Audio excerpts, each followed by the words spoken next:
Coming up, what you need to know about the new Trump administration. Also, we sit down with Prairie View students to discuss their expectations of what's to come. Plus, our student correspondents are bringing you the info that you need to know following this election. All this and more, you're watching Topicality.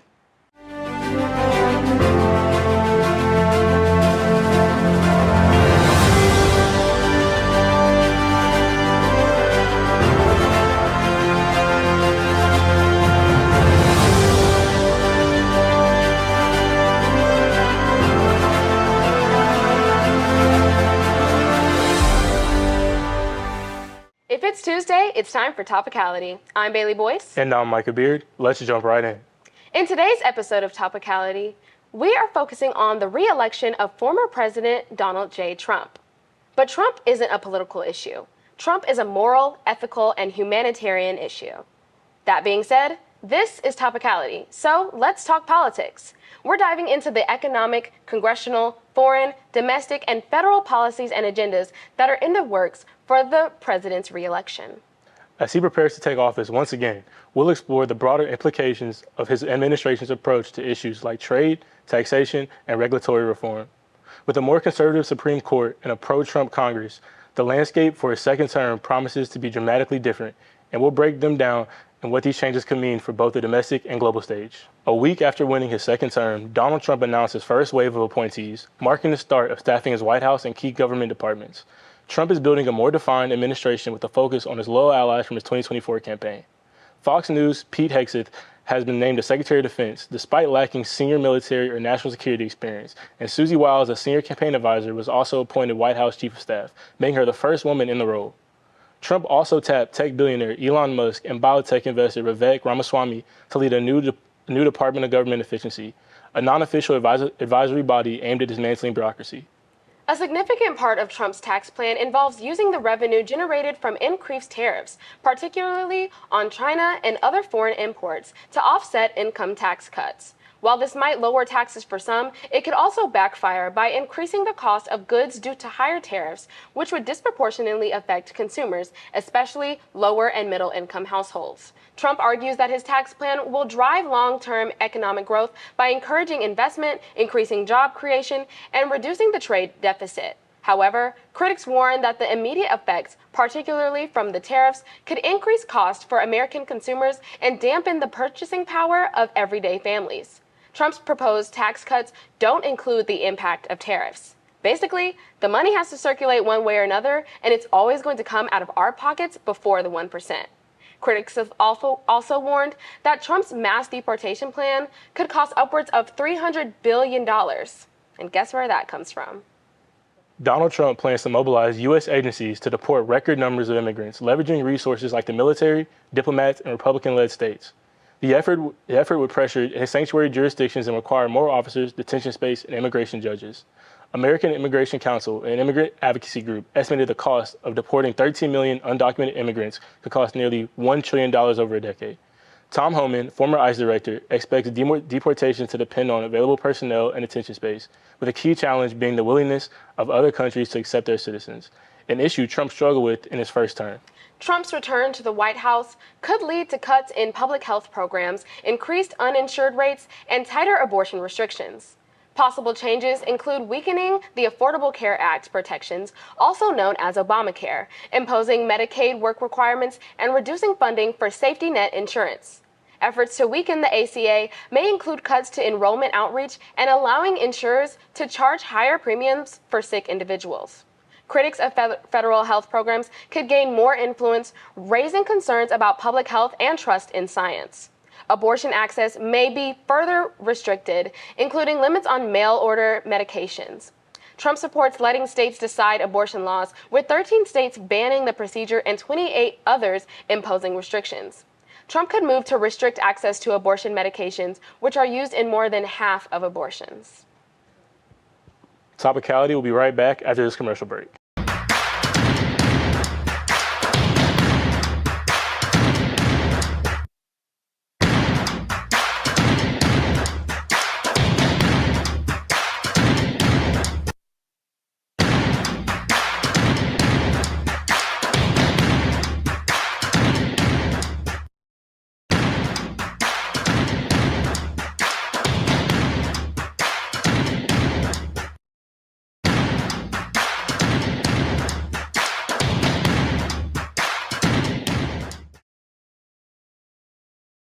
Welcome back, everyone. This is our Rolling Hills discussion panel segment of Topicality, where we reach out to our fellow Prairie View A&M students to hear their thoughts on the current issues that are currently facing us. Today, we are joined by... Hello, my name is Tim Granderson. I'm a computer science major, and I'm here to discuss politics here on Topicality. Hi, my name is Bria Barrett, and I'm a marketing major at the College of Business here, and I'm a freshman. Awesome. Well, thank you all for joining us today. As you know, the topic of today's episode is Trump won, now what? So the first thing we want to know from you guys is, what are you expecting out of this new Trump term? So I'll go first? Yeah, go ahead. Okay, so what I'm expecting is there are about 3 things that I think we can reasonably expect Trump to do, like at a full certainty. Trump says a lot of things, okay, but you know, when Trump says things, we can't take everything he says seriously, but I have about 3 suppositions that I feel as if will be almost guaranteed in Trump's presidency. So first, he says he wants to carry out the largest mass deportation operation in American history. So I believe it is reasonable to assume that that's going to be carried out. Local governments, like state governments, they may hinder his operations there, but we do know that he's going to make an attempt to do that. So the next thing that I think we can reasonably expect is a blanket tariffs across the board. He said this in almost every speech that he's went to. He said this. He's repeatedly said this. So I believe we can reasonably assume that he's going to implement some sort of tariff policy that will, isolate us from the world.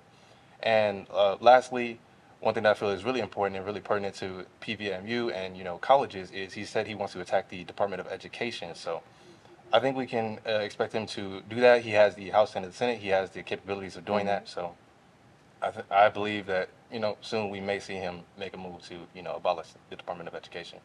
Absolutely. I did want to touch on what you just said about the mass deportations. That is something that is looking to be possibly in the works. They are saying that that is something that could really, really happen, given, like you said, the Republicans have control of the Senate, they have control of the House, which means they have control of the Congress. We have a Republican-run Supreme Court, and we have Trump in office, of course. He's appointing people to his White House staff that are they are really down to do whatever he really says about deportation of immigration, anything about foreign policy, things like that. As well as, he's really not going to get any pushback from states like Texas, like Florida, any of these red states. He might get some pushback from the blue states where they're like, that's a little insane. But down here, it's not looking good. Yeah, I completely agree. I think that the best thing we need to look at something that you highlighted, and it's the fact that he's flooded a lot of seats that are very important and to sway what he wants and to get what he wants put in power and put in place. They're all filled with Republicans currently. So to highlight just that fact and the sense of one thing he talked about was full immunity for police. And to be honest, they basically already have it, but to actually have that written down is I feel like going to ruin a lot of people's livelihood. And I'm just really not excited to see what comes. I feel as if Trump will be different this election, only because the first election, it was kind of new to him, and the things he said were a little more outlandish, and people thought it was the worst. But this election, I think he knows what he's doing, and he's very intentional on every plan that he has. Right. So that is something that has been spoken about a lot, that in this upcoming term, he does seem a lot more organized. He does seem like he has his plans more laid out. And that is very clear. Like, he's appointing people who are absolutely going to follow through. He's taking down orders that are absolutely going to follow through. Like, he has all these people in place that are going to make sure that any policies that he wants to carry out are absolutely going to be followed through. And that is, thank you for leading us up to that. Now I want to know, what are we expecting to be different or to be the same from his last administration to this new one? Because, he tried a lot of the same things in his past administration. Things like these failed because the people who were in his cabinet, the people who were in office in the Congress, they weren't going for it. But now they've got control of it. So what are we expecting, some differences and some parallels? Well, you said it best with the talk about Trump's cabinet, talk about who he's appointing. We have people like Elon Musk even, getting positions in Trump's government. So it all really, the differences depend on the enablers around him. He's going to be hiring a bunch of yes men to do his bidding basically. So it's going to be really up to how willing are the people in Trump's cabinet going to go along with his impulses. One person that I would like to want to bring up is one of his cabinet members, Mark Esper. I remember during the social unrest during the George protests. He said that Trump wanted to, shoot protesters in the legs. So like, we honestly have no clue how far his enablers are willing to go to let him do things like that. We don't know if people are like that are going to be around him to, control him. So it's scary. Yeah. I would say with him winning this election, a lot of people really tried to take him down because they saw how powerful he was. And I really feel as if the things that would be different would be much more order. And I think he would make his position more dominant. Because the first election, he couldn't really move how he wanted to, but now it seems like he has lots of power and more power than the last election. I would definitely agree with that statement, that it seems that he does have a lot more power. I think also just, what you highlighted earlier, that he's more organized, that will give the illusion that he has more power just because he seems more qualified for this position. Not to that he is or even that he isn't. I just think that we're going to experience a lot more strategic just intentions on everything he places and what he does. And I'm also looking at a lot of things for states' rights. I think it's going to change a lot of things that are usually up to the nation, but are now going to be delegated to states. It's just, I think it will be, in the grand scheme of things, we'll see them as minuscule, but they're going to evolve into much more, major aspects and things that we're going to see that are going to affect our daily lives. Absolutely, for sure. Strategic is definitely the word that is to be used for this next upcoming Trump administration. They definitely do have a better plan laid out, a plan such as Project 2025. Go read that. It's plain and simple. It's clear in your face, everything that they want to do. He can say he's not attached to it as much as he wants, but 375 times. I mean, you can't argue with 375 times. So now that we've come to the conclusion that he's got a plan, we know the plan, we can clearly see his plan laid out. How do you think that this new Trump administration is going to affect you personally, negatively or positively? Well, for me personally and for everyone around us, obviously the first thing that comes to mind when it comes to what could affect us is his tariff policy. Depending on how far he's willing to go to really isolate the United States and, cut off like supply chains, all kinds of things with his tariff policy, we could be seeing the effects of that instantly, right? Like, as soon as he slaps those tariffs on, things may go up to $5, $6, whatever it may go up to, and people were saying, oh, we're going to vote for him for grocery prices. Well, you may see that, skyrocket. So. Eek. As far as things that will change in my personal life, I would say definitely the tariffs, only because I did see a creator talk about how we get our products mostly overseas, and to highlight me personally, I'm a black woman, and black women, we wear these wigs and these weaves and these clothes. They're all coming from overseas. Everything will be much more inflated than before. Right now we can barely afford anything in college with all of these taxes and books and tuition. A lot of stuff we're going to have to find ways to pay for because, we might not have financial aid. Yeah. So I would just say that would affect me the most. Yeah. That was my next point. I'm glad you went into it about I'm probably going to be affected due to financial aid. Just even being on scholarship and still needing other things, and I don't even know if that money's coming. You see, we're going to HBC, we barely get funded as it is. Right. And, Kamala's been a huge part of different things that come to HBCUs, and we're not going to get any of that. And we're going to get even less. The taxes, there's different policies coming in.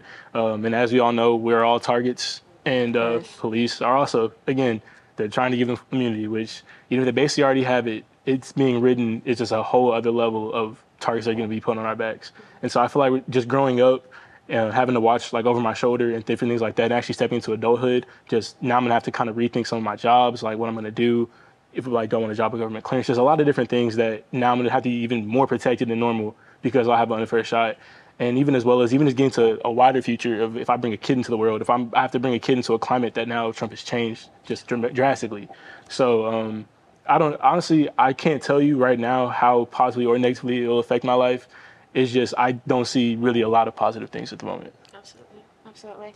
Well, I can definitely say from a personal standpoint, there isn't one point or one part of Trump's ideals or policies or Project 2025 that does not affect me and the people that I know and the people who are like me that I would consider to be in the same communities. There isn't a single part that I would say, oh, that has no effect on me at all. The entire thing is focused on basically getting rid of and sterilizing America to get rid of anybody and anything who is seen as unlikable, anything they don't approve of, anything that doesn't fit into their specific standards of living and of American life. And unfortunately, I don't fit any mold of basic American life. And I want to say I wish I did, but the way they're going about it, I don't want to. So I would say that it is definitely going to affect me personally, like you said, not positively, not seeing it, but definitely a lot of effects on me personally that I will have to address eventually.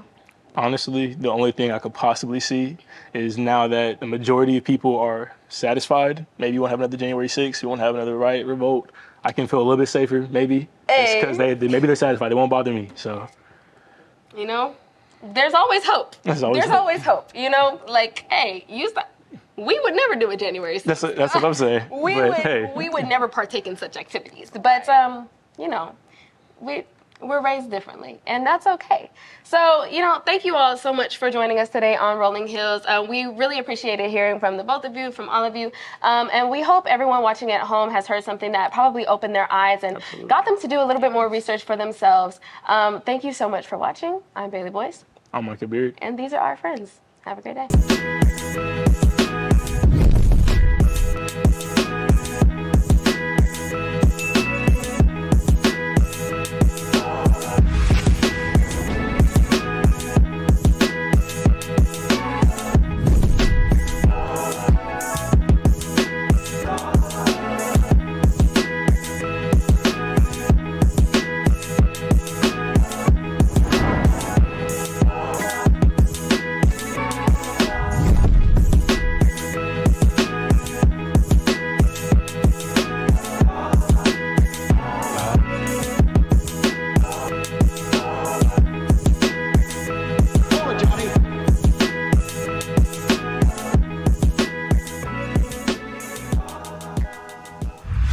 Found yourself in a political discussion where a single confusing term completely derails the conversation?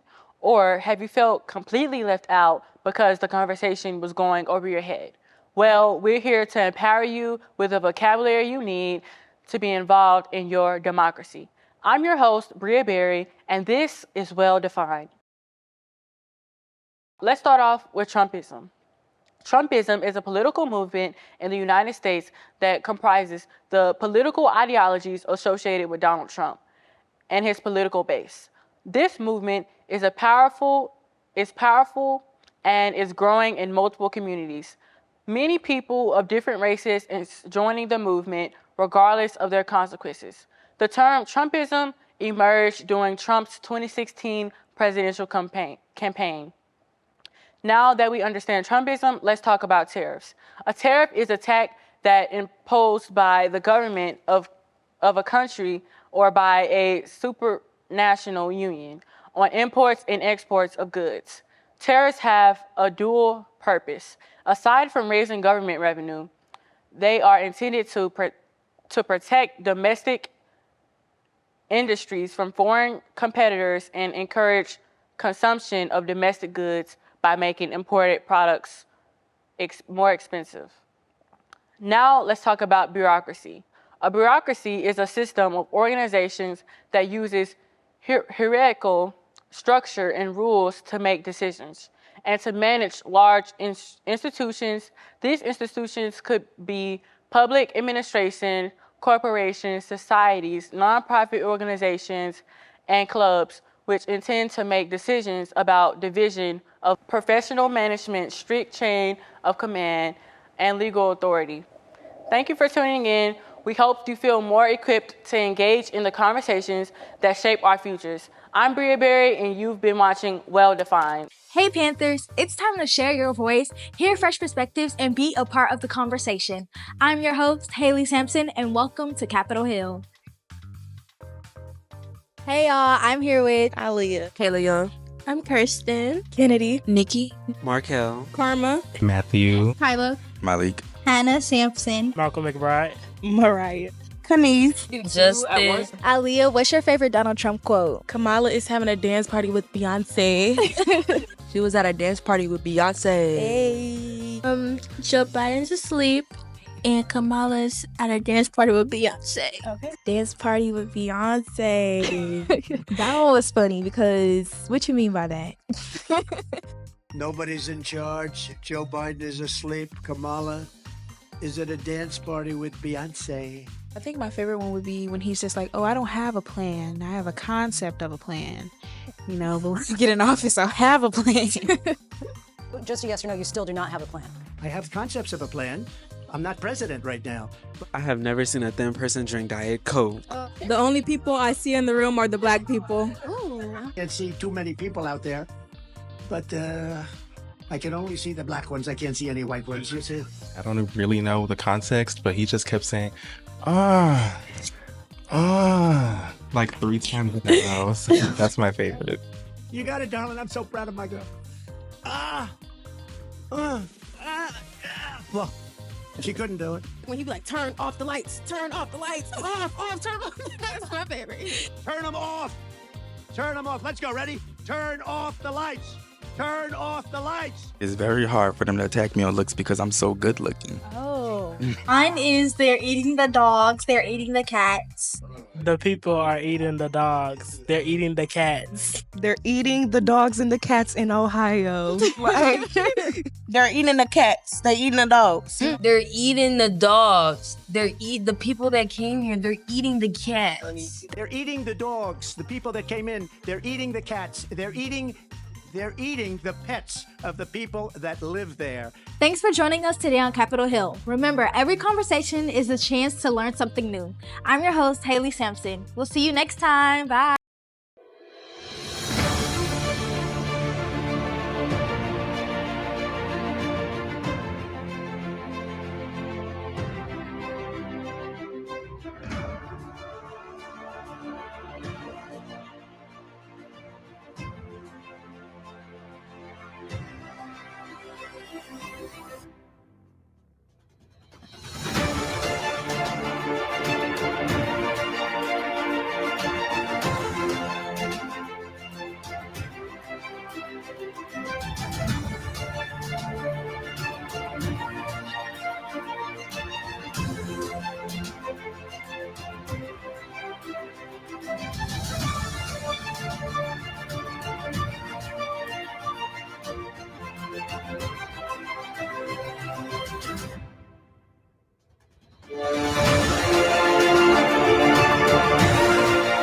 Panthers, I'm Bailey, and welcome to My Picks of the Week, where each week I'll bring you a new book, podcast, or documentary to keep you entertained and informed.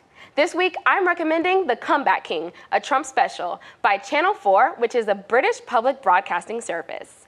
This special covers Donald Trump's return to the White House as the 47th President of the United States. It details his political journey from losing the 2020 election through the January 6th Capitol attack, multiple legal challenges, and his eventual comeback. This video discusses Trump's ability to maintain his base support despite controversies, his dominance in the Republican primaries, and his campaign against Joe Biden and later Kamala Harris in the 2024 election.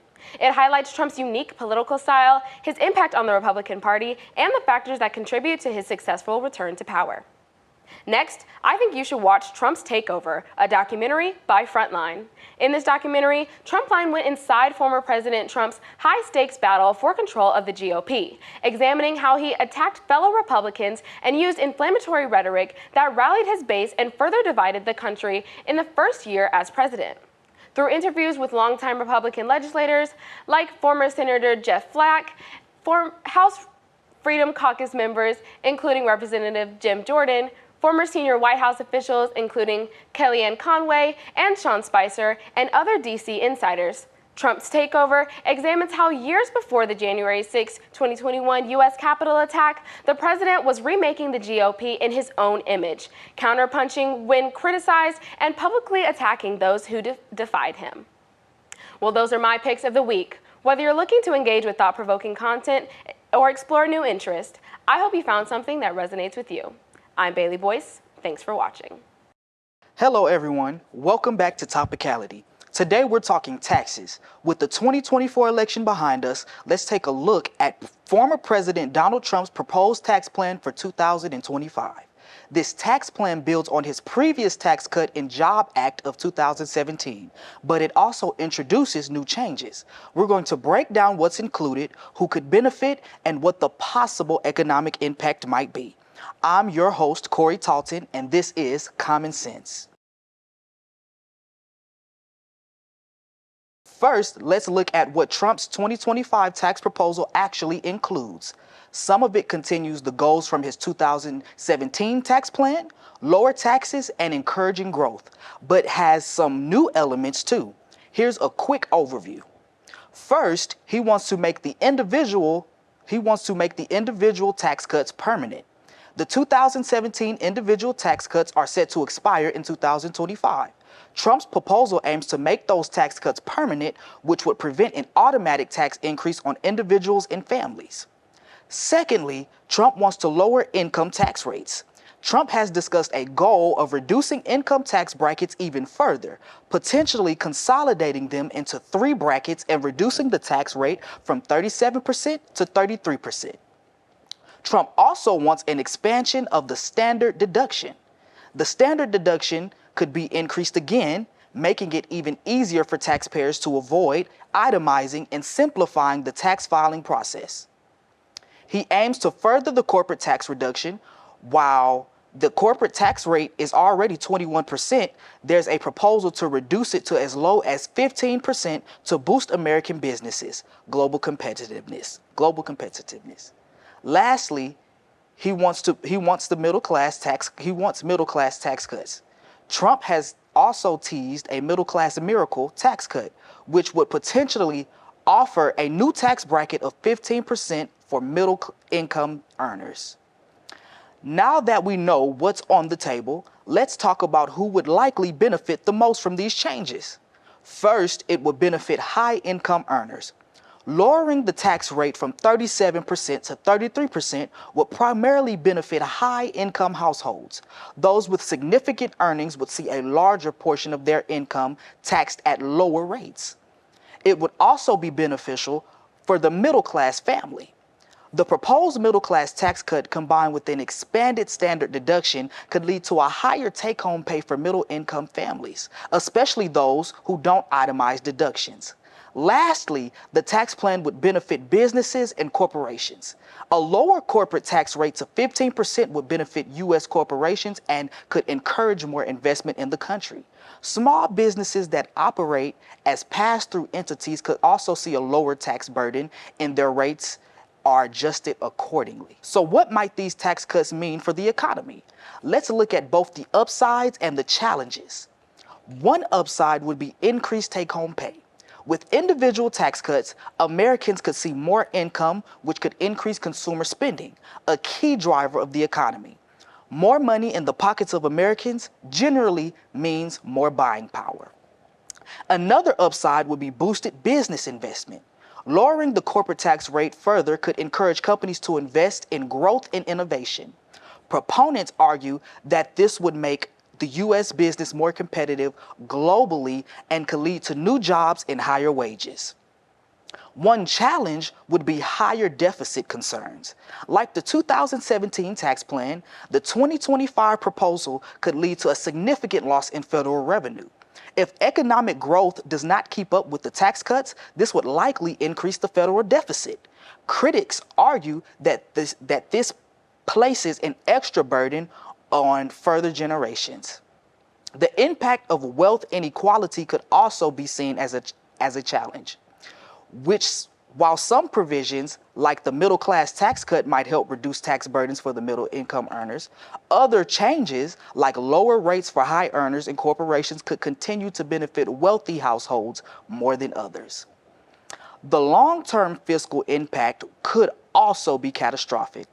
Permanent tax cuts, especially with reduced rates for high earners and corporations, could limit future government spending on social programs, infrastructure, and other public needs unless offset by other means, such as a cut in federal spending. So that's the rundown on Trump's 2025 tax plan. To sum it up, the proposal builds on his 2017 tax cut with the focus on keeping taxes low for individuals and businesses. It's designed to promote economic growth and boost investment, but also brings concern about increasing the national debt and potentially widening income inequality. As Congress debates these proposals, we'll get a clearer picture of what changes might actually happen and how they could impact our wallets. Thanks for tuning in. I'm your host, Corey Talton. Remember to use your common sense. That's all for this week. Make sure to follow KPVU-TV on all social media and remember to vote. Good night.